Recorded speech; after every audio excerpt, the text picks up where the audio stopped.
right, y'all. So I'm seeing in the chat that folks are saying that they have been dealing with anxiety. So I got the right people in the room. And again, welcome to Anxiety Unlocked, the dopest issue never heard about anxiety. So there's a number of things that I could have called this workshop. I could have called it just turning anxiety into your superpower, which is incidentally what I specialize in as an anxiety success coach. Or I could have called it all the ish that you thought made you anxious that's actually trying to help you. That's going to be key here. Or I could have told you that this was called how to stop pretending you're fine when you are not. How many of you all have pretended like you were okay when you were not okay? Go ahead and put a 2 in the chat if you've ever pretended like you were all right, but you were not all right. Yeah, I'm seeing that. What's up, Liz? I'm seeing you in here. Folks got some triple 2s. I'm all right, Shiva. What's going on, y'all? Unfortunately, child. That's right, Jay. Oh man, Kiana, okay, a 2. Yep, absolutely. So here's the thing about it. So many times we're pretending like we got it all together, or we do have some things together, but everybody doesn't see us during the times when we don't. It ain't like we gonna broadcast, this out here. I see you, Robert. Thanks for joining, brother. It's not as if we gonna broadcast all the bad times. I had a friend of mine who says that my skin is always flawless, right? And I said, baby girl, my skin is not always flawless. Yes, it is. Every time I see you online, every time you send me a picture, your skin is flawless. Well, duh. You think I'm just going to be taking pictures and sending you videos when my skin is, I'm a pimply mess? But I am a pimply mess sometimes, right? And so there are times in our life where we are having struggles and not everybody has access to that. Not everybody sees that, right? We might have coworkers at work who are really just friends because we work together.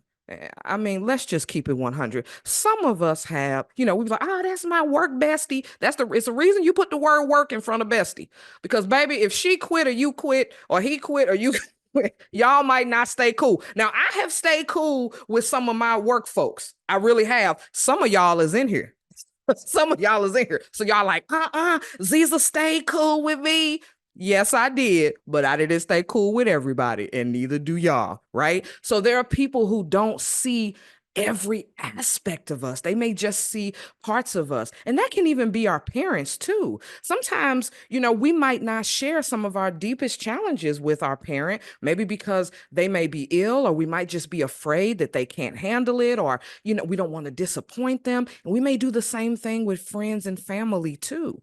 I've coached people who have been hiding things from their therapist. They haven't been totally honest with their therapist about the challenges that they're having. So you all have let me know that there have been times that you've been pretending you're okay when you are not okay. I want you to know that this is a safe space to be exactly who you are. And along those lines, I want to talk about some community agreements here. All right. So this is an open space, right? There are several people that register to be a part of this. You might know some of these people. You might not know some of these people. Okay. So you want to be mindful of that in terms of what you choose to share in the chat. If there is something that you are concerned that, this probably isn't totally appropriate to share in the chat, then send it to me privately. Okay. But if you put it in the open forum chat, baby, you didn't put yourself out there. Okay.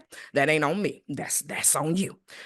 The other part, we have moderators that are going to try to catch all the questions that you have as we proceed through, okay? If I see one, I might just answer it right then and there, if it's applicable for while we're going through the presentation. And if not, then I will answer it at the end. So you can go ahead and put your questions in the chat at any point during this presentation, and my 2 amazing moderators will capture that as best they possibly can, and then put that in the document for me so I can answer those questions before we wrap up today.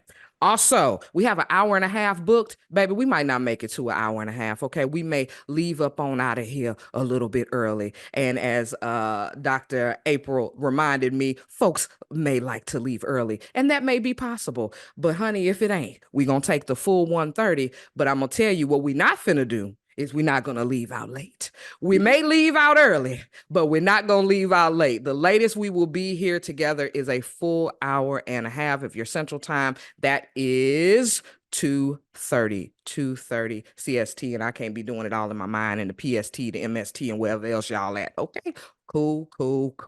All right, so I am, because I ain't even introduced myself, because everybody here does not know me. I am Aziza Binti, founder and lead coach at Choose Your Own Adventure Coaching, LLC.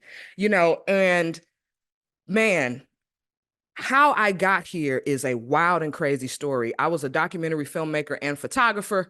Thought that was going to be my passion, purpose, mission, and vision for my life, and found out after waking up from spine surgery that ain't it. All right. So I woke up from spine surgery paralyzed. That was not what the surgeon expected to have happen to you, girl. He thought that I was going to walk up out of there. I was his last surgery before leaving residency and moving to South Carolina. So he was none too pleased that his last patient was not leaving that day. I literally was supposed to have the spine surgery early that morning, about 7:30, and leave out late that afternoon, the latest maybe 5:30, 6 o'clock. That did not happen because we determined that I was paralyzed from the waist down after waking up, which was terrifying for me. Not only was I paralyzed from the waist down, I was unable to hold anything. My hands shook crazy, and they did not understand why that was a side effect. They didn't know what was going on, and that's pretty scary for somebody who's a filmmaker.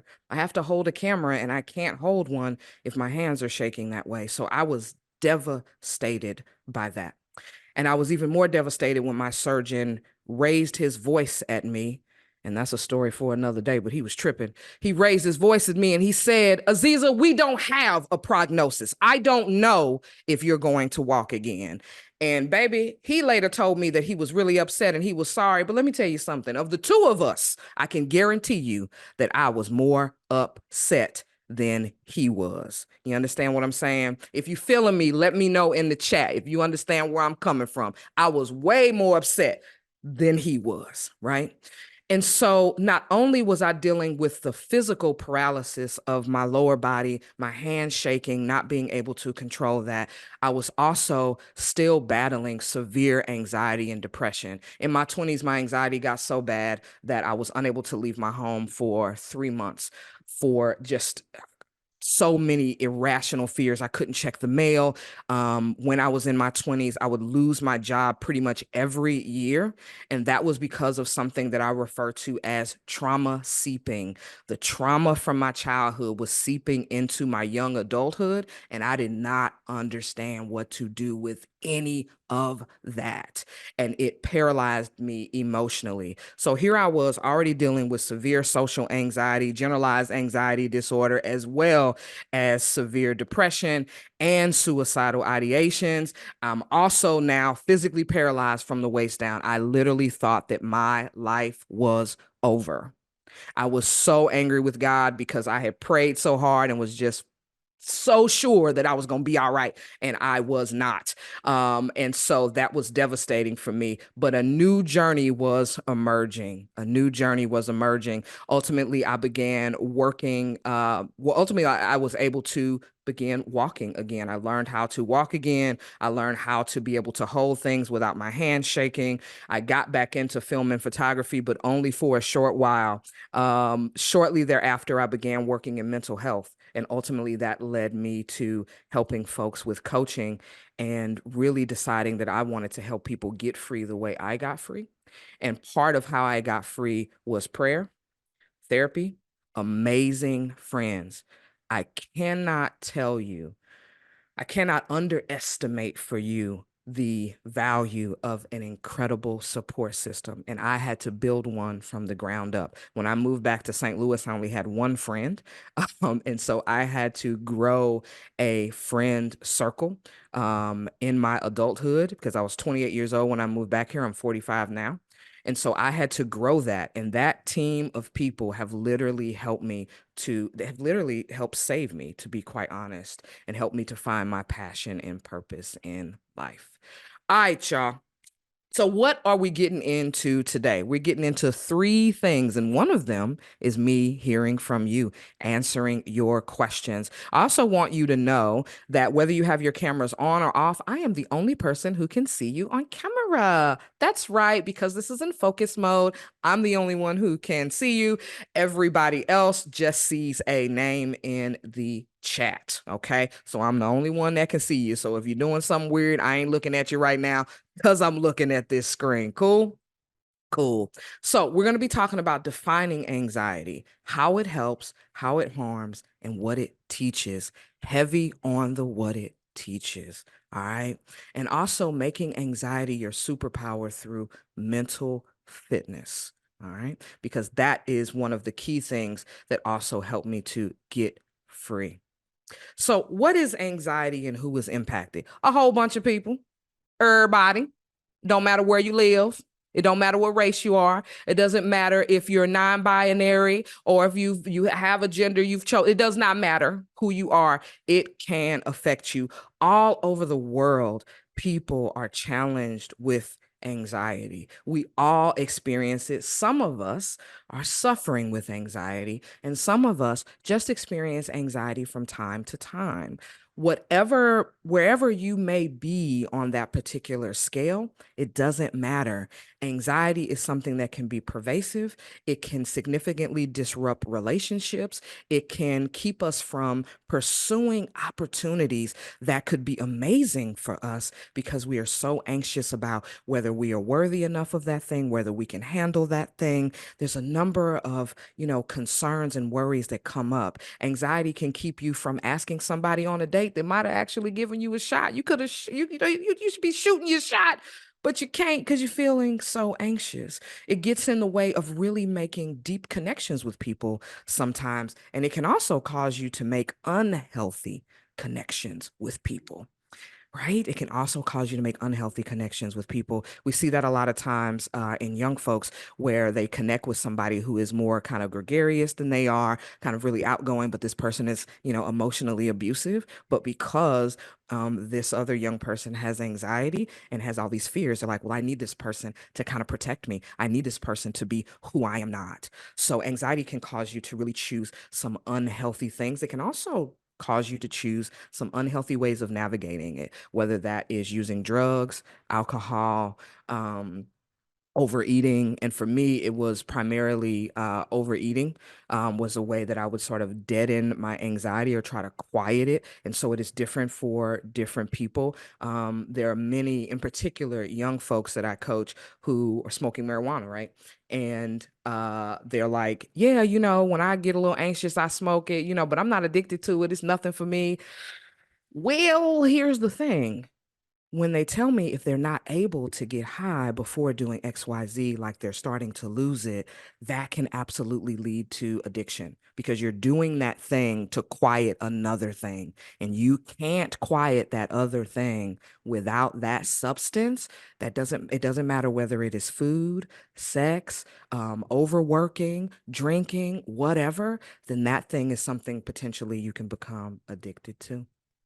So here's anxiety by the numbers. And you're absolutely right, Robert. I'm sure you do see that every day. That's real talk. That's real talk. And many of us have seen it either in ourselves or in our family or in the work that we do. When I was working with the unhoused population here, my first mental health job and also an integrated health coach at Places for People, that was one of the things that we saw. Many folks were using substances as a way to navigate anxiety, navigate self-medicating anxiety and depression.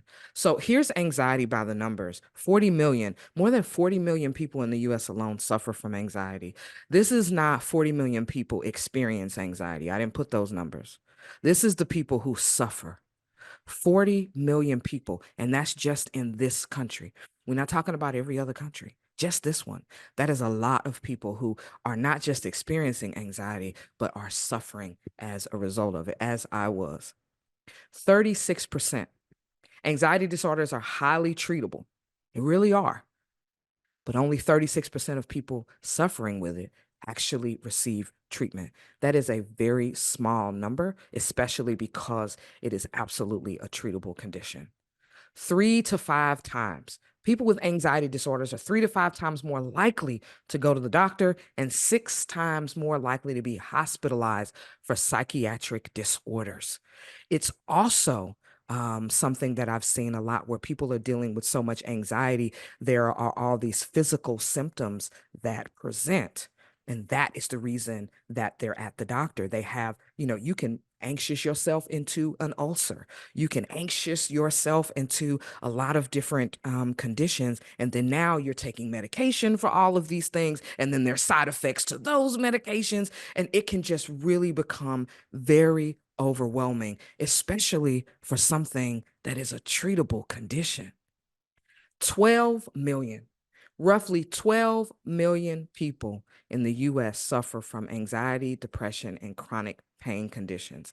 As I said before, they can go hand in hand. Some of these chronic pain issues, whether it's gastroenterology, those kinds of things, whether it is migraines, it can absolutely be connected to anxiety. All right. Any questions for me before I move on here? Are y'all good? Y'all still with me? Let me know if you're still with me or if you got any questions. Come on, I told y'all I talk, so y'all got to talk back. All right, all right, all right, all right. Okay, okay. Look like y'all know how to follow directions. All right, y'all. So what does anxiety look like? This sister right here certainly look like she anxious, okay? She look like she is pressed. You hear me? Press, press, press, press, press. All right. So what does it look like? All right. We think any of these people might be anxious. We got a brother looking off into he at the ocean chilling. He's just looking off, living his life. Is he experiencing anxiety right now? We got a family here watching a little show. They might be watching The Bachelor or something. I don't know what they're doing. They out there chilling. Is any of them experiencing anxiety? We got a family here down on the left. Looks like it may be a holiday celebration. We got a sister laughing, somebody smiling here. Any anxiety potentially in that room? That is right, Ruthie. You are absolutely correct. Maybe, likely, yes. And how about this woman here in the bottom right? She's just looking off. Maybe she working on her resume because she just got laid off, or she wants to be laid off. She's sick of her job. Maybe she's experiencing some anxiety. We just don't know. We just don't know. Let me check the chat here. I'm afraid of meds, but may need them. I just literally gave in and started medication mine next week. So I appreciate you all commenting to each other, sharing your experiences. That's another key part of this because anxiety can feel so isolating. I want to bring attention to the two people on the screen here who are by themselves. Anxiety can feel so isolating. So Tyrell, thank you so much for commenting here because, one of the things that was so difficult for me is that I thought I was alone. I thought it was just me. I thought I was just tripping. And honestly, I was like, maybe I'm crazy. Maybe I'm losing it or whatever. Am I ever really going to be able to make friends if I've still got this problem? So it can feel incredibly isolating. I do want you to know when it comes to medication, I am not someone who's going to tell you never take medication. I'm not someone who's going to tell you absolutely take medication. I'm going to be the person who will help you make that decision for yourself and with the medical providers that you have chosen. This has to be an autonomous decision.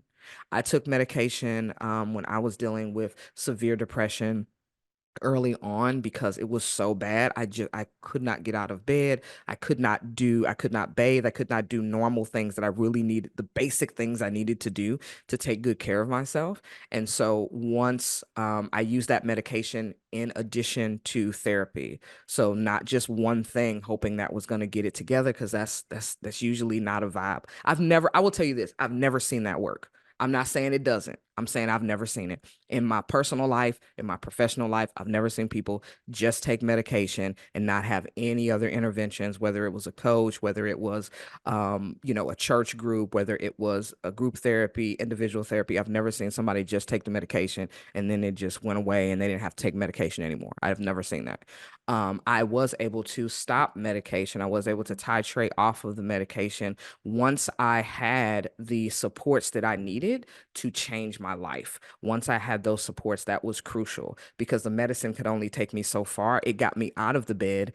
It got me taking a bath. It got me brushing my teeth. It got me making meals for myself. It got me getting out of the house. And then the rest of that, I needed tools to be able to navigate it because it was so overwhelming. So I want to check the chat here. Liz says, I tried to cope without for 30 years. It's worth exploring. Absolutely. I certainly understand that. Good stuff. Good stuff. Beth says, it's hard for people to believe you have anxiety when you are high functioning. That has been my dilemma. Absolutely, Beth. And in the mental health community, we are working to sort of eliminate the use of the phrase high functioning because of that very thing. At least that's my understanding, because this whole high functioning thing is just BS. It is somebody who is really doing their best. And just because they are able to do things, it doesn't mean that they don't have anxiety. It doesn't mean that it's not really hard for them to do these things. And so, yeah, that term, they're like, yeah, well, you're so high functioning. So it has a really negative connotation for the very reason that you mentioned. Tyrell says, I've really had to learn multiple methods to work with my anxiety. Medication was my final choice. Tyrell, I feel some kind of way about you right now. I just want to let you know I'm feeling some kind of way about you, sir. And here's why. I'm feeling some kind of way about you because I feel like you hacked into my presentation and you already know what I'm about to say. Okay? That's how I feel something about it. But no, thank you so much for that. You're absolutely right. I am not the kind of coach that teaches people that my method is the only method. That is not a thing. That is not a thing. And Tyrell, I want to apologize because I gendered you as sir. You let me know if that was appropriate or not, because I always want to respect everybody. There are folks that I talk to on a regular basis, and so I know what their pronouns are, but I do not know everyone's pronouns. And so I want to make sure that I'm respectful there. Thank you very much, Tyrell. Thank you for letting me know. All right, cool, cool, cool. So, when we talk about, I talked about just like my coaching and how I handle that. Like, do I say, you got to do it this way, the way that I did it. That's the way to get free. That's the way to stay gone. Stay out of that. Lord, I'm talking like I'm Sherry. Get free and stay gone. Get free and stay free of anxiety. Not get free and stay gone. My bad, Sherry D. All right. So I do not teach that there is just one way for you to do this. There is not. Tyrell made an excellent point after he snuck in and read my presentation. Okay, it's whatever. Doesn't matter. It's fine. I'm fine. Anyway, so there are many methods to use, and that's the thing that can be really overwhelming. It's like, well, how do maybe I need to understand every single thing about me, every single trauma response. I have people come to me, they're like, okay, can you help me understand all the trauma responses and all the things? And the first thing I tell people is, one, I am not a therapist. You are not here for therapy. But also, if you went to your therapist and said the same thing, they would also say, it's not really about learning every single trauma response that you have and why and digging all into that. That is not what it is about. You do not need to understand every single piece, because when you do, that can really get in the way of the direction that you are trying to go, which is to heal. I remember I felt really overwhelmed. I was like, man, so I need to understand every adverse childhood experience that I had, every trauma that I experienced, and I need to read all of these books on depression and anxiety and take all of these workshops and all these classes, and I need to watch all of these YouTube videos and listen to all of these podcasts. It was maddening. I felt like I was losing my mind. I was like, hell, this is worse than the depression and the anxiety. I might as well just stay anxious, because hell, this is making me more anxious trying to get better. All right. Has anybody, yeah, it's exhausting. Let me know in the chat if you all experience that where you are trying to heal and it feels like you have to know 50 million things in order to actually do that. All right. Beth says, hell to the yes. Anybody else? All right. Yes, absolutely. Yes, yes. Okay, cool, cool, cool. So I got the right crowd. That's all I know is I got the right crowd. It becomes way too much. Absolutely, Hen. All right, Hen, we see you out here. Alexandria, that's what my therapist said. Do you want to know the what or do you want to work on how that you can show up better? Absolutely. Because if we focus too much attention on all the stuff that's going on in our head, everything that happened in our childhood, whatever, that just keeps us in a loop and doesn't allow us to heal. So I'm going to go ahead and close this out. And then I want to get to y'all. So I'm going to hold on. Now, see, this thing ain't want to act right. Look, it's showing all my business before it's time to show my business. So can you all see me on the screen right now? You seeing your girl Ziza B right now? Is that what you're seeing? Because I'm seeing y'all. I see y'all on the little video. Y'all can't see each other, but that's fine. Yeah, okay. So let me make sure y'all really can't see each other. Put a thumbs up if you cannot see each other. And you just see me. If you just see me, thumbs up. Beth, I don't see your thumb up. Everybody else got their thumb up, but you ain't got your thumb up. Put your thumb up. I just like teasing y'all. All right. So we've talked about, I'm seeing in the chat. Okay. I meant like physically put your thumb up. Look, y'all so used to the look. Shala says, "Oh, my bad." I can see y'all right now. How y'all doing? Y'all feeling good? Y'all all right out there? Okay, okay. Cool, cool, cool. So I'm gonna open up this. I'm going in the chat and seeing what we got in here. Cool, cool, cool. Man, I got through the first part faster than I intended to, which is good. We might just get out of here early, but who can say? Because I don't know what y'all want to know.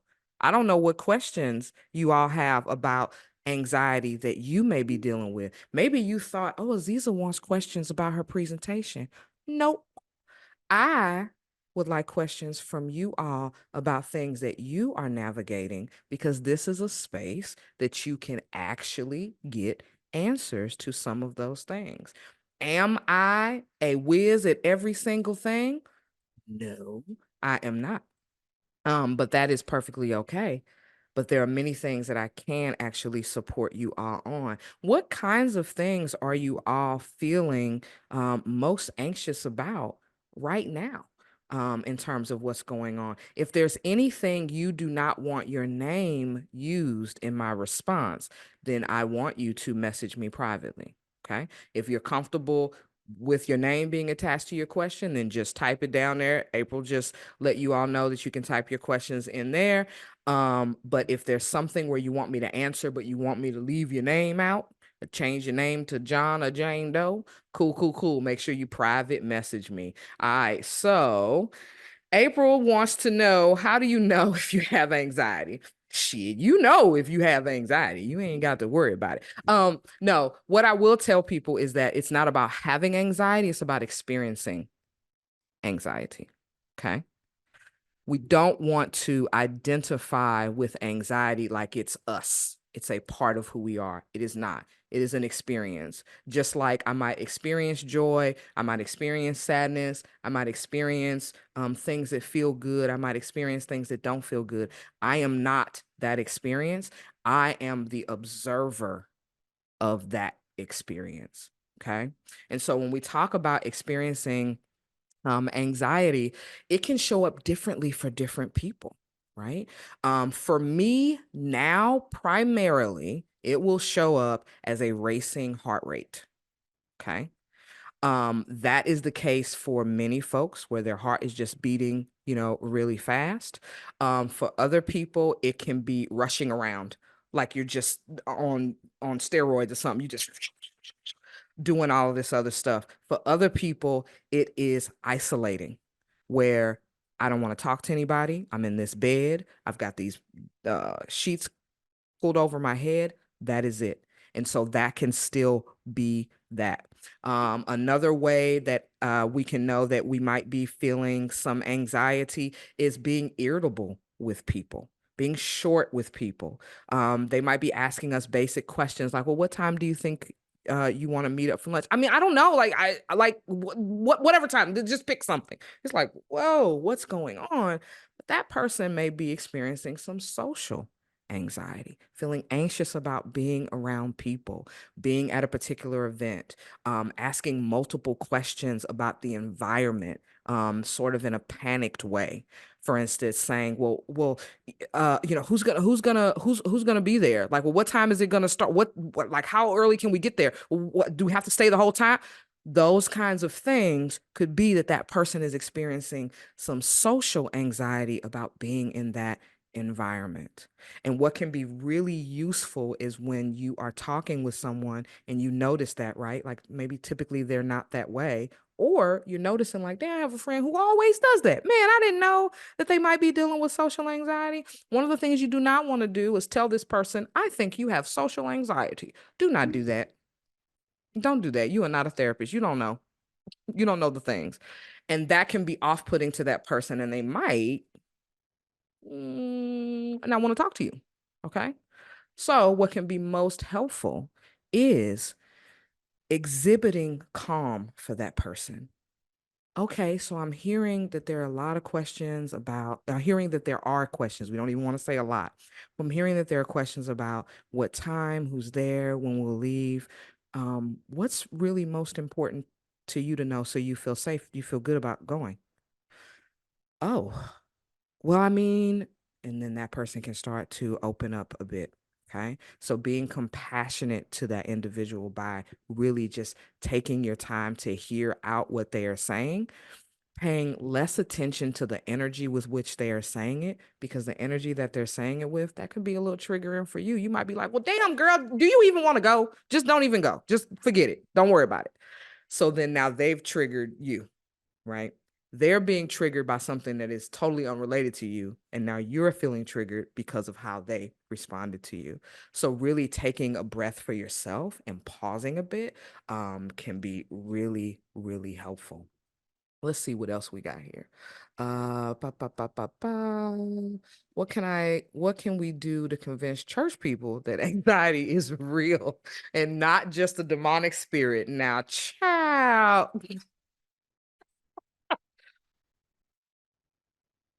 Girl, I'll be telling y'all to stay hydrated. Mm. Man, I gotta take us. I need some holy water. Do I? Girl, my big mama gave me some holy water before she passed. It's probably rancid now, but maybe God blessed it and then I can still drink it. I don't know. Listen, um, mm, mm, mm. You can't get anyone, church people or anybody, to do anything. That's the answer. Full stop. You cannot get people to do anything. What you can do is focus on your own healing. Does not matter about getting other folks to get it. That will be the kiss of death for you. That shuts you down. That takes so much energy and yields zero results. That's the problem with it. I don't have a problem with us using energy to do something, but when you're using a whole bunch of energy and you're going to get zero results, in fact, they're going to probably think you even crazier by doing that. It's not a good use of your time. Okay. It's an exit stage left situation. That is that person's decision whether they want to be compassionate and try to understand, because there are so many resources around anxiety. They could understand if it was something that they were ready to learn more about. Okay. So it is not your responsibility to get church folks or any folks to understand this differently. It is okay. What is not okay is that you're walking around feeling like you have a demonic spirit. It's important that you understand, because anybody here is ready for this. Okay. You do not have a demonic spirit. You have probably experienced things in your life because, one, this world is off the chain. Let's just start there. It's wild out here. There are constant things going on that can cause a person to feel overwhelmed. Okay. There are people who make billions of dollars a year convincing you that you are under imminent threat and danger. So that means when you're watching the news, that means when you're seeing billboards, that means when you're listening to music, that means podcasts, commercials, whatever. It's you need this thing, you need that thing, because if you don't get this thing, you're going to be under threat and your family's going to think you suck and you're going to die and take this pill and do this thing and use this exercise. It is maddening. That's just one piece. Let's take into account how we were raised. Look at the adverse childhood experiences that we may have had growing up. That part too has to do with the way, how much anxiousness we feel about a thing and for how long. It is normal for a person to feel some fear. For instance, let's say, for instance, you're sitting at your desk and you know you're home alone, or you believe you're home alone, and then you see this shadow. It's almost like somebody's walking past you and you go, oh my God, what's going on? I forgot I didn't stop the screen share. Y'all ain't even tell me. All right. Anyway. So if you jump, right, and you're like, oh my God, what's going on? And then you realize there's nobody there. Ooh, okay. There's nobody there. And then you start to think, God, I'm so stupid. I'm always thinking something's trying to hurt me. God, you know what? I don't even know why. That's why I don't like being alone, because like I'm always like so scared. And you go down this rabbit hole. That's experiencing anxiety. That's more of what experience anxiety can be like, where it is longer term, not, oh man, whew, that scared me. Okay, you realize what it is and then you go about your business. Anxiety is more of the thoughts and feelings that go along with that. I'm stupid. Why would I think somebody else is here? You know what? This is why I hate being alone. And it goes down this rabbit hole. And that can be overwhelming for us. All right, hold on. I'm looking at the chat here. Close that.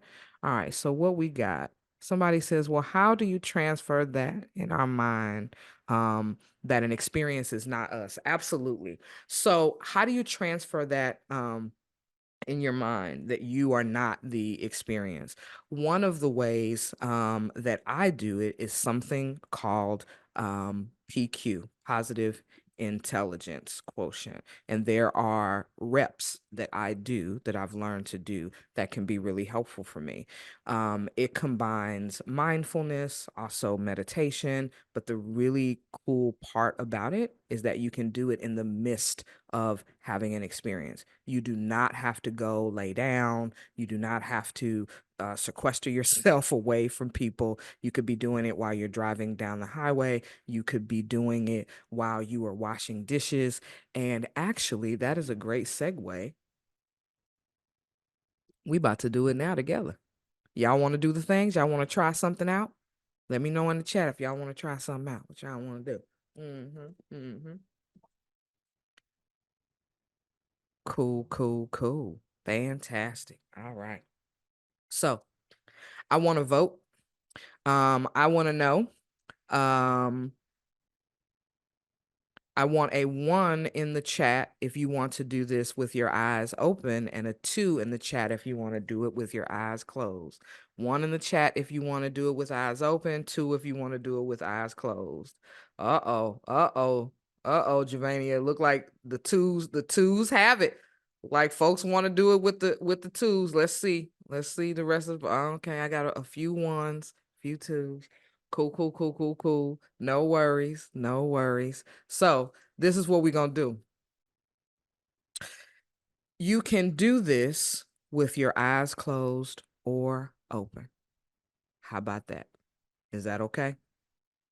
All right. So I'll pick one where both of y'all will be happy. Where both folks going to be happy. So I am going to, for those of you who want to do it with your eyes open, you can use my background when we get to that point. For those of you that want to do it with your eyes closed, don't worry about it. All right. All right, everybody, for the eyes closed, folks, go ahead and close your eyes. And we're going to take about 3 nice deep breaths.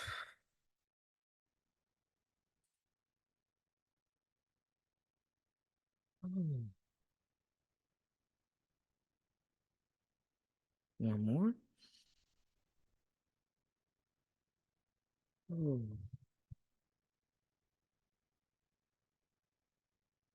As a gentle reminder, you cannot do this wrong. If you are doing it at all, you are doing it right. Okay? If you are doing it all, you are doing it right. Right now, I want you to focus your primary attention on your sense of touch. Rub 2 fingertips together gently and slowly with such attention that you can feel the individual ridges of your fingertips.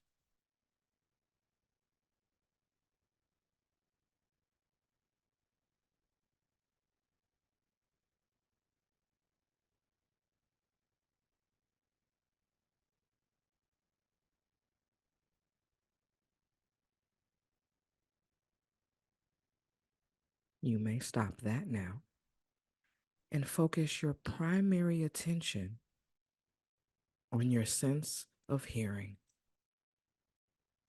Focus all your attention on the furthest sound that you can hear.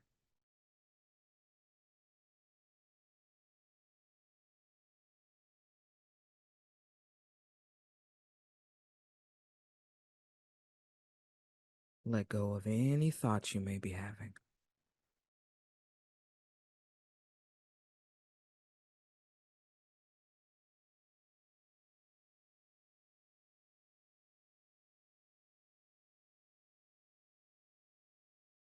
Now focus your primary attention on the closest sound that you can hear.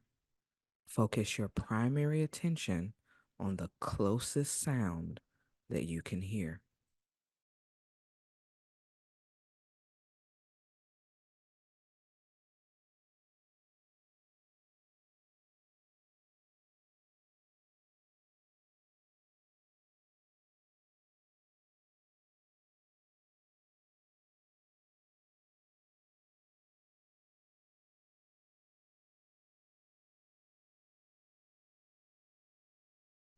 Let go of any thoughts you may be having and focus your primary attention on the closest sound that you can hear.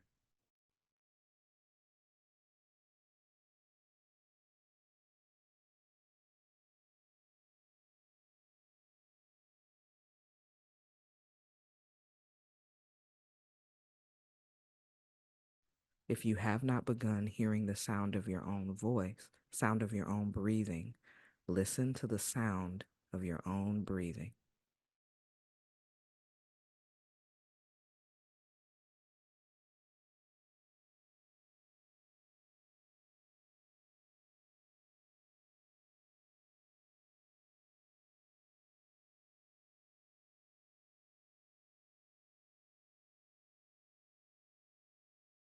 Now focus your primary attention on the rising and falling of your chest or stomach.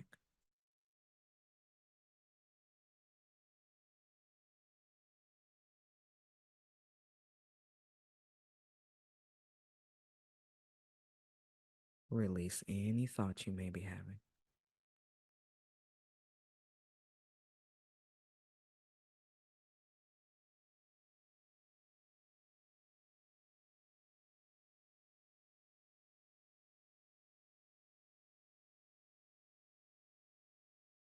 Good job. You may now return to me. All right. So I need to know in the chat, what was that like for you all? What was that experience like? And it's okay if it sucked, if it was weird, you didn't have an experience at all, you were bored, tired, whatever. I don't care. It's fine. It's fine either way. All right. We got some calming, peaceful Very calming, relaxing, nice. I kept going in and out. Concentration, absolutely. Yep. Almost dozed off. Yes, that is a common thing that will happen. Absolutely. Good stuff. It was difficult but calming. Yep. Got a direct message. It was difficult but calming. Absolutely. This was your first time for many people. Their mind is going to wander, especially if you don't typically do this. So for some of you all, this is something that you do on a regular basis. Like you may do mindfulness, you may do meditation, whatever. So it might not be as difficult, but also depending on the day, depending on what was going on with you before you hopped in here, depending on the way you experience the sound of my voice and the tone of the workshop or whatever, that can affect your ability to be able to focus. The reason I remind you all that if you're doing it at all, you're doing it right, is because from time to time, your mind is going to wander. It is supposed to, it's totally okay. When it wanders, here's where you are strengthening yourself. You are strengthening your ability to command your mind and your thoughts every time you bring it back. So actually, it is a healthy thing if your mind wanders a lot because it gave you lots of opportunities to bring yourself back to center. Your ability to notice when your mind wanders is a skill. I want to make sure you understand that entirely. Being able to notice when your mind wanders is a skill. It is a skill that you must develop in order for you to be able to increase your self command muscle, your ability to choose your thoughts and to be able to center yourself. It is vital. The reason that it is vital is because, again, there's $1 billion industry dedicated to your attention. When you're on Facebook, when you're on Instagram, what do you see a lot of? In addition to your friends or whoever you're following, tell me in the chat what you're seeing. Let me know what's up. What else do you see? When you go to a website, ads. There we go. Thank you. Ads, noise. Yeah. Mm-hmm. Somebody, that's what marketing is. Paid to get your attention and to keep it as long as possible. Okay. When you clickbait, same thing. When you're watching television, if any of you ever watch regular TV, some folks don't. I have an antenna on my TV because I'm not paying for stream. I'm not doing all that. Okay. But when you watch regular television and the news is telling you to tune in later, don't they give you kind of a little clickbaitish thing? Tune in tonight because is the city gonna explode or whatever? Just some random thing, right? They're trying to get your attention. So it is vital that you understand how to command your own attention. Okay. When you know how to command your own attention, when you know how to rein in your own focus, that is a superpower. It is crucial. Think about if firefighters did not have that ability. Okay. Think about if EMTs did not have that ability. Think about if any crisis response worker did not have that ability. Think about if a parent doesn't have that ability. It's very difficult life for that child because the parents all over the place and the kids like, hello, like I need some attention, right? And so if you're scatterbrained, or as you might hear in Buddhism, monkey mind, right? If it's just jumping all over the place, it makes it very difficult for you to experience joy, calm, peacefulness for any length of time. If you're happy, it's real short. If you're pissed, it's real. It's all over the place, right? However, learning how to develop your mental muscles through mental fitness, one of ways to do that is what we actually did here together. So for those of you all that enjoyed it and were like, oh man, this is real cool, as well as for those of you all was like, girl, mine was, whew, it was all over the place. I want to tell you that wherever place you fell on that spectrum, you are good. And especially if it was hard. especially if it was hard. It's hard for me sometimes. Sometimes I do it and I'm chilling. I'm over here living my best life, no problems. And other times I do it and I'm like, oh my God, when is this thing gonna be? Oh, wait. Rising and falling in my chest to stomach. Girl, I don't give a damn about my stomach. Oh, Lord. Rising and falling in my chest to stomach, right? My mind drifts off and then I notice and I bring it back. That is how you develop your mental muscles. Something I want to let you all know is that, and I'll share like how to get access to that later, but I actually have recordings that you all can listen to where you can hear me offering what we did today, and you can use those. There's one that's as short as 2 minutes and another one that is 5 minutes. I'm going to be adding more of those that are relevant to the lives that we live. And I want to also share some examples of that. What can be relevant is if you are in the car and you're driving and you're feeling overwhelmed, whether it's because of traffic, because you're on the way to a job interview, because you're on the way to your mama house, you can't stand your mama or your daddy or your cousin or your sister or your brother or whatever you're doing, and you're feeling anxiousness, you can use these techniques in that time. You can rub the steering wheel, use your sense of touch, because you're just going to be using your senses. You're going to rub the edges of that steering wheel, giving your attention to what that feels like on your fingers for as little as 10 seconds. Turning the music off in the car and listening to the sound of your wheels as they go along the road. Listening to the sound of your engine. Noticing the rising and falling of your chest or stomach. Using your visual sense to focus on the vehicles ahead of you. Focusing there.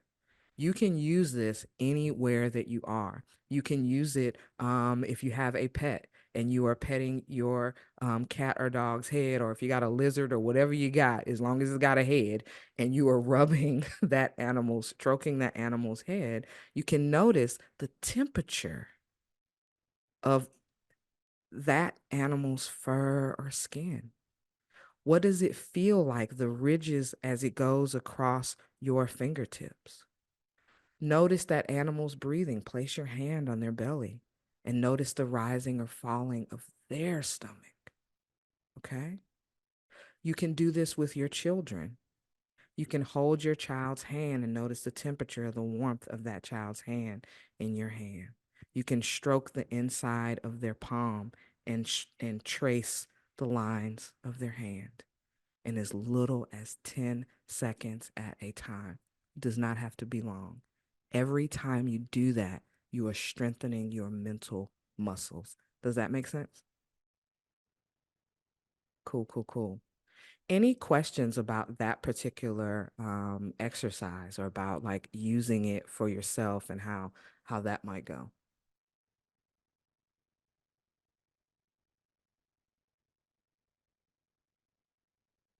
Let's see. Okay, yes. Good stuff. What's up, AP? I see you. All right, let's see. Tons of post by uh-huh. Mm-hmm. All right, I'm looking in the doc. I was just looking, April. It hadn't updated for me. I was like, All right, thank you, my friend. When is anxiety helpful? Mm. And what is in a liar keeping me from living more fully? Good stuff. That's a great question. So, when is anxiety helpful? Anxiety is always helpful. That's the short answer. Anxiety is not trying, it's not some monster, it's not something external to you that's like trying to harm you. It really isn't. Will it feel like that in the early stages of your recovery? Hell yeah. Because it hurts. It does not feel good. It make you feel like you nuts, something wrong with you. In fact, that is not true. So anxiety is giving you information. Something is out of alignment. That's how anxiety is the helper. It's telling you something is out of alignment. Whether you are physically out of alignment, you are somewhere that you don't belong, or emotionally you are out of alignment with the environment, with the decision, with the thing it is that you're trying to do, or is about, or that you are concerned will happen. Okay. Humans don't have the ability to be in more than one place at one time. And what happens with anxiety when we don't understand and we aren't able to be compassionate and patient with ourselves is we're in three places at one time. and barely in the middle place. First place we're at is in the past. Old energy is telling us that this thing is horrible for us. This is just like this last thing that happened and all of that. Okay.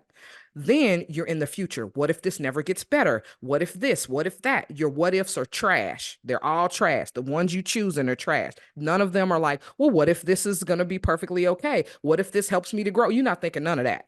Everything you thinking is trash. What if I don't ever get married? What if I don't ever have kids? What if the kids I got grow up to be crazy? What if, you all over the place. What if I never get a good job? What if I stay, experiencing this kind of whatever? Okay. So what I can tell you about that is anxiety is always helpful. What is not always helpful is our interpretations of anxiety. Okay. Because we've been taught to fear it. We've been taught to, toxic positivity it away. Bullshit. Toxic positivity. I just kept telling myself I'm going to be okay. I'm going to be fine. I ask my clients all the time, did it work? That's all I want to know. Because sometimes it does. For little things, it will work. Not for big stuff. Before I got on here with y'all, I didn't tell myself, yeah, you know what? Everything's going to be, baby, the way the anxiety was anxiety and on today, I could feel it. And I said, okay, I've prepared for this.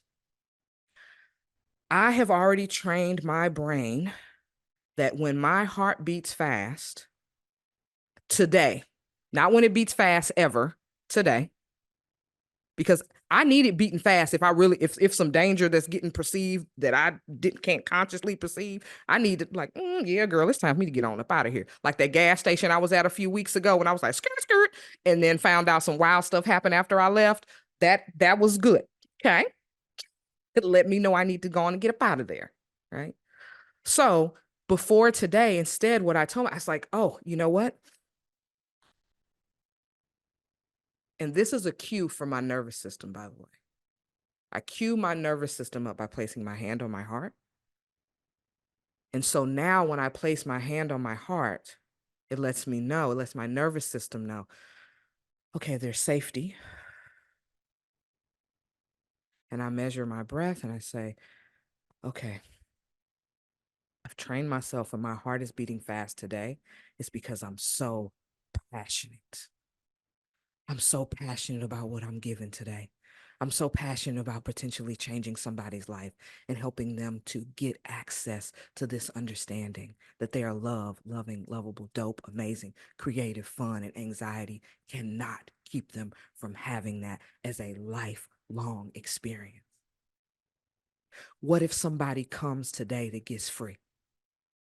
What if somebody comes today who has access to thousands of other people and helps them get free? Oh, my what ifs was not trash. My what ifs were lit, baby. Okay? How do you get there? Practice builds proficiency.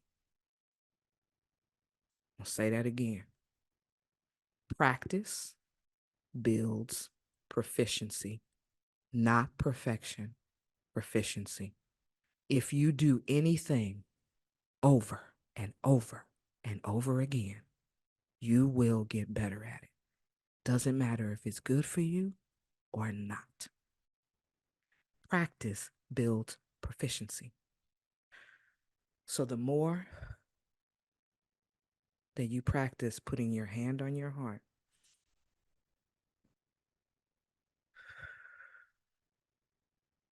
and noticing your breath, even when you're not feeling anxious, when you need it, when you do feel it, you will automatically put your hand on your heart and begin to let your nervous system know that there is safety here. And over time, I've watched this happen with my clients and it blew me away. I remember the first time it happened, I think I cried, which is fine. I cry in session. It's no big deal. It's my people. The first time it happened, the person said, Aziza, it was so wild. Like something happened that normally would make me anxious. And then it was like my brain froze. And I was like, really? And they were like, and then I told myself how I wanted to feel about it. And that's how I felt. They were like, what was that? I said, your brain finally was waiting for your instruction. It wasn't on autopilot anymore. It wasn't basing the response on the awful thing that happened to you when you were younger, or the embarrassing thing that happened last year or last month. It wasn't worried about what this person would think or that person would think. It wasn't in the past. It wasn't in the future. It was in the present. And in the present, you had the answers. And so your brain was waiting for you to give the instruction, and you did. It took that person practice to build that proficiency. One of the things that I focus on in my coaching is helping people to develop a lifelong skill. I don't have to coach you for the rest of your life. That's unnecessary. The skills you learn, though, they are lifelong. So many people go to therapy for a few months or even a few years, and then almost as soon as they quit therapy, they're losing all the skills. I teach people how to keep that going, to continue to build that proficiency. There is no one way through anxiety. Life is going to keep lifing, and whenever it does, you may have a reaction to that. That's okay.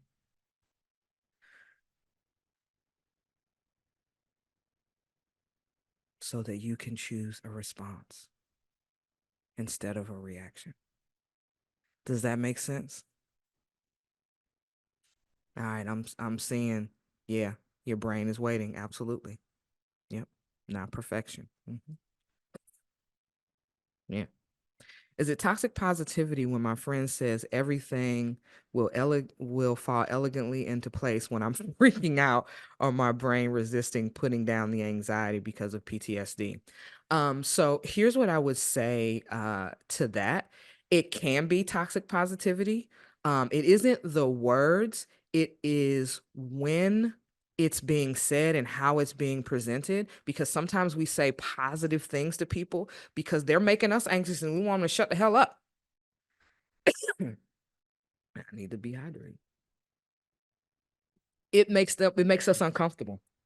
It's sort of like when somebody passes away, and I'm if any of you have lost anyone close to you and somebody says they're in a better place now and you want to like gouge their eyes out, because you're like, I don't want them in a better place, I want them here. What are you talking about? Shit up. I know you're trying to be nice and everything, but I don't like it. Okay. It's sort of like that. It's when it is said. And also when we're feeling anxious, something that can be helpful. So for me, I cannot express my anxiety to everybody in my life. Did y'all hear that? I cannot express my anxiety to everyone in my life. And here's why. Because they make it worse for me talking to them. Okay. They don't know when to, they might go into like a coddling mode or whatever. And I don't got time for that. Or super positive. I don't have time for that.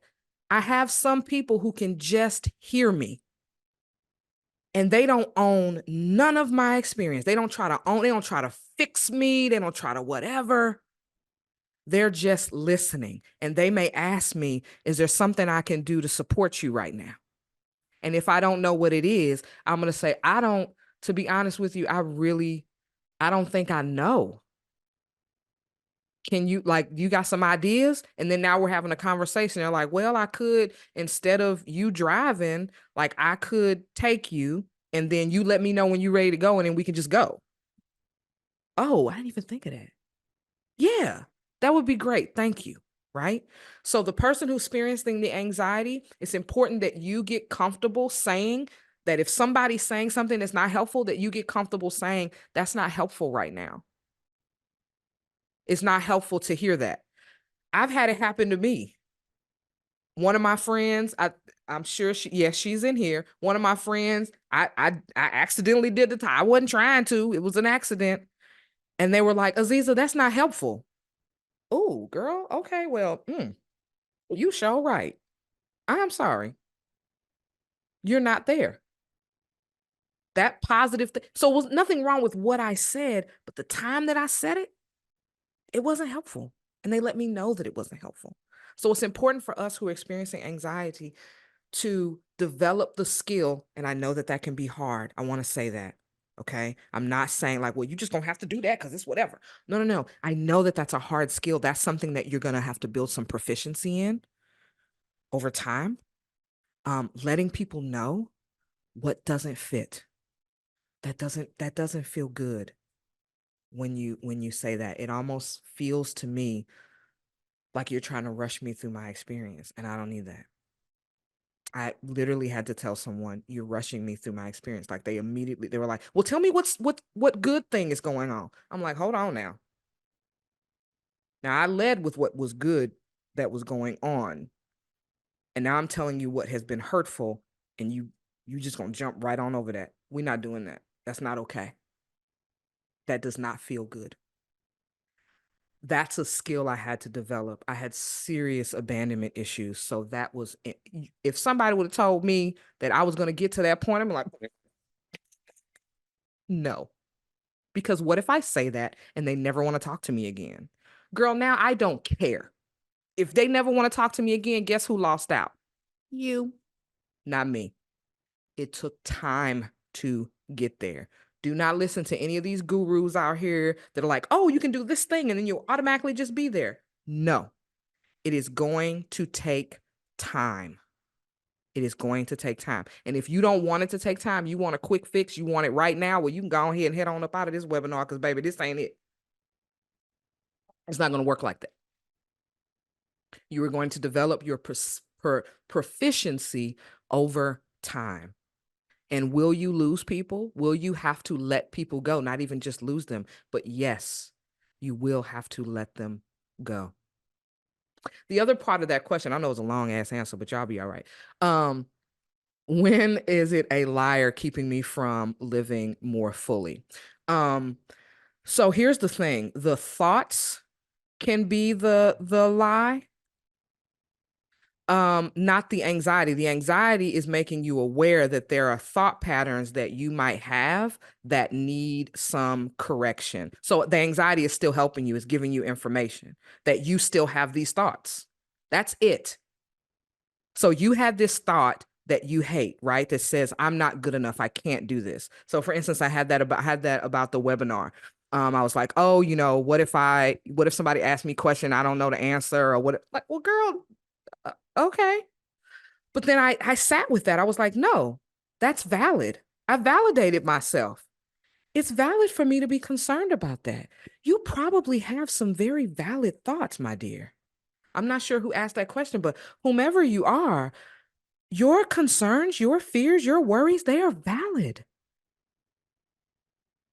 When you shut them down and say, well, that's just stupid, that doesn't make sense, why would I think that? Somebody used to talk to you like that.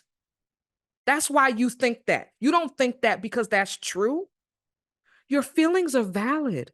My concerns were valid. You know why I had so many concerns about this webinar? Because I love this. I didn't know who I was for most of my life. And to finally find that and to heal in these dynamic ways, and I am still healing, and to be able to articulate it and share with other people is dynamic and amazing. And so, yes, I'm going to have concerns about whether I'm prepared enough, if I have enough support. I really was like, how are you going to be able to do this on your own? And there was like, oh, I'm just experiencing anxiety. I'm experiencing anxiety. The thought was, how am I going to do this on my own? The next thought was, you can't do this on your own. And then I was like, wait, what information is this trying to provide me? Because this is valid. This is a big thing I'm trying to do on my own. And guess what? I got a team. And then the anxiety dissipated because I was in alignment. Make sense? Cool, cool, cool. So the next question, I feel some days I can manage anxiety well during the day, but once I'm asleep, anxiety decides to Mike Tyson me all night. How can I set myself up for better rest? Man, cheers to you. Because when I tell you, that'd be the thing right there. You like, during the day, I'm good, but baby, I'll be afraid to go turn the lights out at night. What's going on? Something that could be really helpful is a exercise like the one that we did together while you are laying in bed, and also hand on heart regularly throughout the day, and reminding yourself that I rest well and am peaceful at night. Okay. Doing that just at night ain't it. You need to do it during the day on a regular basis. You want to be doing that, okay? So that you are priming your nervous system for safety, because you feel safe during the day. So that's when you need to do it. Sometimes people are like, "Oh no, I'm going to meditate. If I feel stressed, that's when I meditate." Well, then now meditation the happens in the nervous system and in the brain. Now meditation equals stress. So do it when you are already feeling solid and safe. That's when you want to go ahead and put your hand on your heart and build your proficiency. That's when you want to get strong. It's sort of like if somebody wants to do, this is a great analogy. I just said it was great and I hadn't even said it yet. Okay. So, weightlifting competition. Let's say you need to weightlift, you need to be able to lift 550 pounds. The best time to practice to lift 550 pounds is not when you have the flu. Agreed? Right. So you don't do it when you're feeling bad. You do it when you're already in if you've got a place where and for every person who's dealing with anxiety, there's some space, some time that's either less anxious than other times, or they're not feeling anxiety there. You want to use that time. If you're like, man, I always feel so peaceful when I'm at the park, practice this when you're at the park, so that when you need it later, it's more of an automatic thing. Okay. So, like, especially somebody had mentioned PTSD earlier. So, that is connected to when you have something happen, and then now it's sort of like you're stuck in this loop. That thing, if anything sounds like that, smells like that, tastes like that, whatever, it sends you right back. It's like you're physically in the same space that thing took place. So that can happen in the brain. You can use that for yourself in a positive way by practicing these things. You are letting your nervous system and your brain know this equals safety. This equals access to safety. But you want to repetitiously do that. It does not happen overnight. After a few days of doing it, you may notice doing it, I would say, at least 3 times a day, setting an alarm, a little chime that just goes off, a gentle, loving alarm, not some annoying thing that you would freaking hate, but a gentle alarm, or notes, 3 notes around your house and places that you frequent often, especially if you work from home, that remind you to do this, regardless of whether you're feeling good or not, can be really helpful to cue your nervous system and your brain in to give you just those few seconds of patience and breath and presence, so that you can access the part of you that is calm and patient and can make good decisions. Um, in the future, I'm going to be doing some webinars about what's going on in the brain, because I know a lot of times people ask, like, well, what is wrong with me? There's nothing wrong with you. There's some evolutionary things that are happening in your brain that happen for most humans on the planet, and have been going on for thousands of years. And sometimes really understanding that and getting keyed into that can help you feel less alone and like you're not a freak, unless you like being a freak. But then that would be like a positive connotation of a weirdo, because I'm a weirdo, which is really awesome. All right. So, how do I manage the intrusive thoughts? Just like I was just saying, same thing. So I know some of these questions I'm going to answer and you'd be like, oh, she already answered that kind of for me. But if there's something more specific you want about the intrusive thoughts, please put in the comments if you need me to elaborate more on that. If you feel like I haven't already, please do let me know. I have such a problem with allowing negative what ifs to invade my headspace, especially in regards to my search for a better job. What else can I do to block these thoughts? You cannot block these thoughts. I'm sorry to tell you that. I don't have nothing to tell you to block the thoughts, because you don't need to block them. That's the good news. You don't need to block them. You need to validate them. Your what ifs are valid. It's okay. What if I never get a job? Man, that really sucks. What if I never get a job? What if I never Well, damn, I don't like how that feels at all. But it's valid because, like so many, you validate yourself. Why are you thinking that? You're thinking that because you've probably heard or seen something that has you afraid. And it's okay. It's okay. Lean into that. Man, I'm feeling really scared I'm not gonna get a job. Because it really matters to me, and I've applied to so many places, and even the interviews I've gotten, like, I'm so sick of this rejection, it really hurts. Yeah. It makes sense that I'm scared because, like, there are people who are homeless right now, and I could be one of them. I'm really scared. Yes, that's valid. That makes sense. Okay. Keep breathing. You're okay. You're okay. It's okay. It's okay not to feel okay.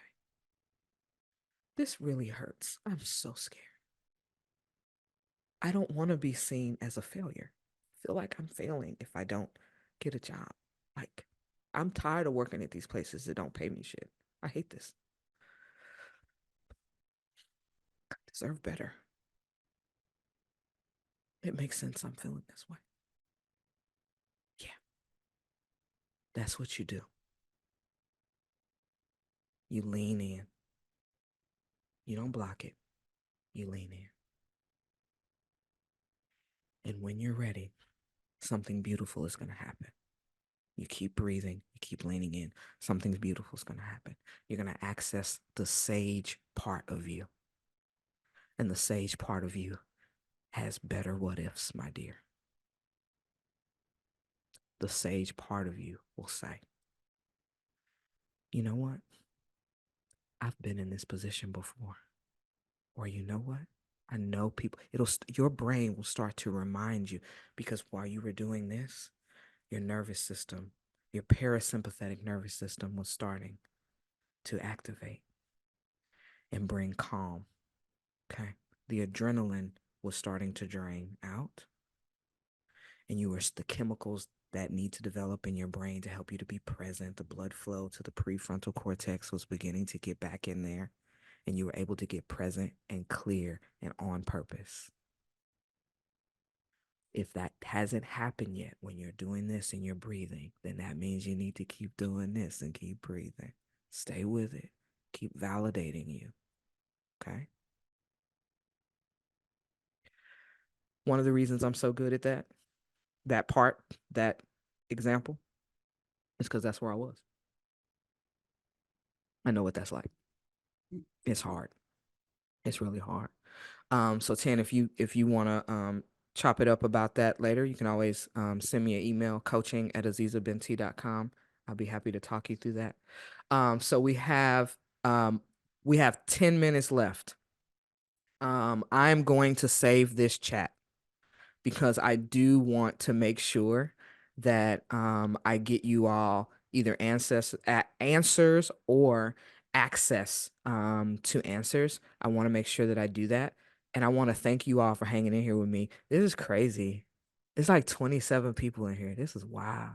I thought I was gonna get like, I don't know, my girl Sherry will tell you, is like, if I had 4, I was good. And that included Sherry and April. so, so this is beautiful. I love this. I was thinking maybe 5 to 10% of the people would show up who registered, and we are about a little over half of the people that registered are here. So I really oh wait, I feel like I might cry. Okay. Thank y'all. Um I am gonna cry. This is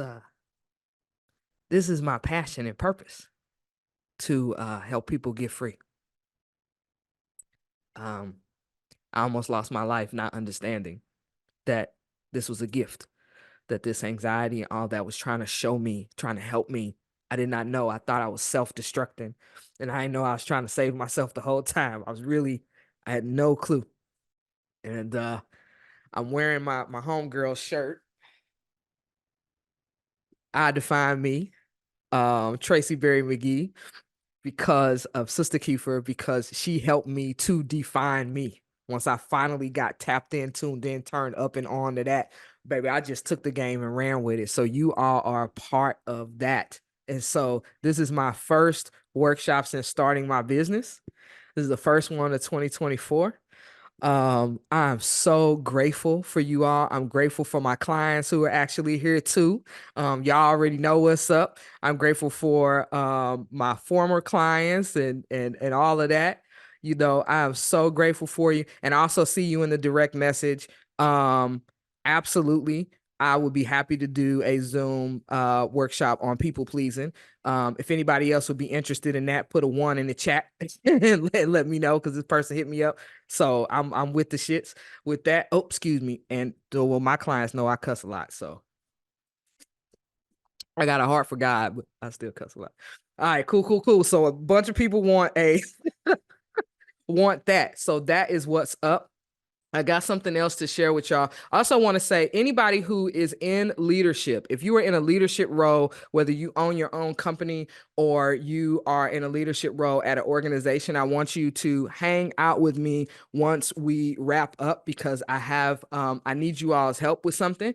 And I also have a special offer for you for that help. So make sure you hang on when we wrap up. So I'm about to share something with y'all. Cool. Let's see if we can get this share screen together. Let me see if I can do this right. Well, I tell you, I'm so excited. I'm just like, I can't even do the thing. All right, let's see. Full screen. And oh man, I done messed something up. Hold on. Let's see if I can share this screen with y'all. Where's my share screen stuff at? Oh, there it is. Sweet. Okay, cool. All right, so this is my boy Pop Rocks the Ruler, Rocky. And this is my puppy nephew, my pup Pew. And so he said that you need to listen to his TT's podcast. Okay, that's what y'all need to do. So listen to the podcast. It's Aziza Binti Live. This is on any major platform. It don't matter if you got Spotify, Apple Music, whatever. All you got to do, or Apple Podcasts, just put in Aziza Binti Live, and you can go to the podcast. So if you liked what the exercises that we did together today, baby, you gonna love the podcast. First 2 episodes are exactly this. Also have the No BS Affirmations podcast recording. That one is dope. And I'm not just saying it's dope because it's mine. I'm saying it's dope because that's what people have told me. If you are tired of that toxic positivity and you've been doing it on yourself and it is not working, it is not helping you to get there, this can be really, really useful. And then you can start making up your own phrases that you want to say to yourself when you know that if you say, oh, I'm okay, everything's fine, and you know you're not believing that and you need something else to say, this will be very useful for you. Okay. I also want to give a big shout out again to Dr. April Warren Jeezy. It's time for y'all to come on out here and say hey to the people. We got my girls, Dr. April Warren Grice, as well as Sherry D of Exiting Egypt. I don't know what I need to do, Sherry, if I need to take it out of the mode or do something. Let me see. Y'all gonna have to come on and let me know what I need to do. No, stop focus. Okay, so I stopped the focus mode, and then now I need to stop the share. And now I'm guessing y'all gonna come on here. Hey, y'all. All right, can y'all see my peoples? What up, though, folks? Hey. Cool. Man, I just really, really want to thank y'all. You all are absolutely amazing. I want to give you an opportunity to introduce yourselves, even though I've said a little bit. I want you to introduce yourselves, let the people know who you are and where they can find information about you as well. Because these 2 women right here, baby, listen, it's all black everything in this mug. We out here, Sherry rocking her merch, Dr. April Warren Grice rocking her merch, you know what I'm saying? Because she's dope as I don't know, get out. So I'm gonna go on and shut this thing up and let them say what they gotta say so I can get you out of here on time, like I promised. Oh, okay. Well, I'll go because I'm off mute. Hey, y'all. Hey. My name is Sherry D. I am the owner and creator of Exiting Egypt, where I help people get free and stay free from toxic relationships, codependency, lack of boundaries, and lack of self love. So that's what I do. I'm on social media if you want to find me. I just want to say before I even say that, Ziza, I'm so proud of you. Aziza is one of my very best friends, and we have been rocking together and encouraging each other. And I'm just so grateful to be a part of this and so grateful to be a part of your team on this first one and can't wait to see what you do next. We can do that people pleasing one together, friend. That's one of the things I focus on is stopping the people please, letting go of places that no longer serve you, honoring yourself as you keep going in your healing journey back to you. So you can find me at Exiting Egypt 777 on TikTok or just Exiting Egypt on Instagram, where I'm encouraging people. I also have some things that are coming up here in the near future. So thank you so much for this, Aziza. So proud to be here. I love you, baby. Hey, good folks. I'm Dr. April Warren Grice. Folks call me Dr. April. Just to echo what Sherry said, it is an honor to be here with you, Aziza.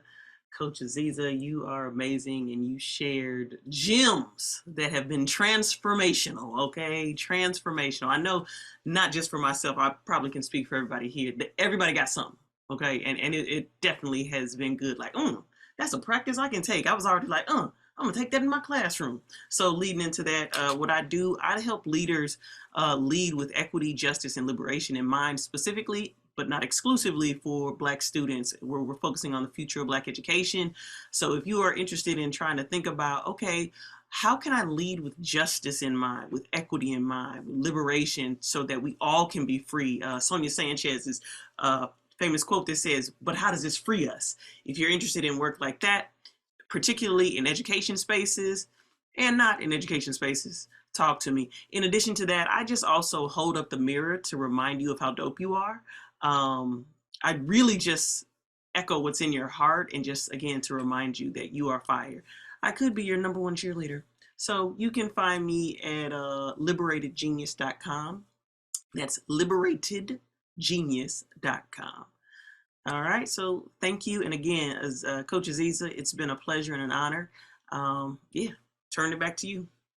Man, thank you all both so very much. Again, answer the prayers, and also I'm so grateful to the anxiety that I experienced to let me know, yeah, you cannot do this alone. And the sage in me that says, but sis, you don't have to do it alone. And I did not do it alone.